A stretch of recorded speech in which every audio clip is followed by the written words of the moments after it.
Suatu hari, Warren Buffett mengatakan pada rapat umum pemegang saham Berkshire Hathaway bahwa bila ada seseorang yang menawari dia seluruh Bitcoin yang ada di dunia ini dengan harga hanya $25 saja, dia tidak akan membelinya. Jumlah total Bitcoin yang ada di dunia itu, kalau ditambang semua ya, keluar semua itu 21 juta Bitcoin, dan itu nilainya pasti gede banget. Saya cukup curious dengan pernyataan Warren Buffett ini. Kenapa? Apa yang mendasari dia mengatakan hal ini? Warren Buffett membandingkan kepemilikan Bitcoin itu, dia bandingkan dengan apartemen, dan juga yang kedua dia bandingkan dengan namanya farmland, tanah perkebunan atau pertanian. Jawabannya adalah satu, yaitu value.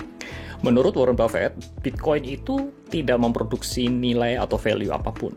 Jika dia membeli Bitcoin seluruh dunia, dan Bitcoin itu sendiri tidak menghasilkan apapun bagi dia. Sedangkan untuk apartemen, itu bisa menghasilkan uang sewa bagi dia, dan juga kalau farmland atau tanah pertanian itu dapat menghasilkan makanan, yang artinya kedua-duanya itu dapat memberikan atau mengenerate value. Seperti kita ketahui bahwa properti atau farmland itu tidak sevolatile harga pada crypto aset.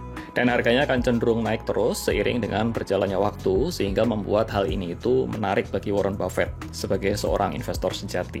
Kita perlu menyadari bahwa karakteristik investor itu berbeda-beda. Seperti Warren Buffett yang sudah terbiasa dengan investasi di saham, tentu memegang cryptocurrency itu membuat dia mungkin tidak berasa nyaman karena volatilitas yang sangat tinggi.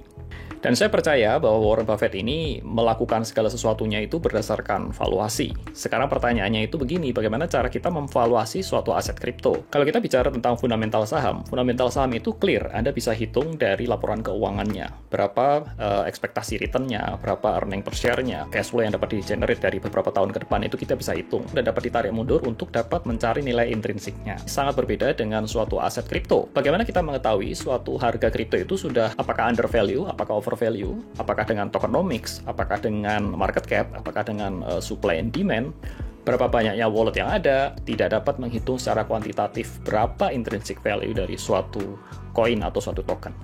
Nah, apa langkah selanjutnya yang dapat kita lakukan? Berkaca pada kasus crash-nya Luna dan juga UST-nya, itu menunjukkan bahwa betapa fragile atau betapa rentannya suatu aset kripto itu yang menempati 10 top 10 CMC itu dapat hancur dalam waktu hitungan hari atau bahkan dalam hitungan jam.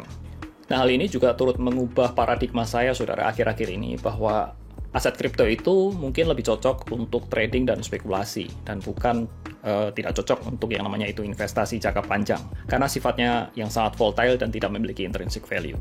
Mungkin saat ini adalah waktu yang tepat untuk kita meredefinisikan kembali atau meracik ulang kembali portofolio kripto kita. Gimana teman-teman? Apakah kalian punya pendapat lain? Kita ngobrol di komen ya.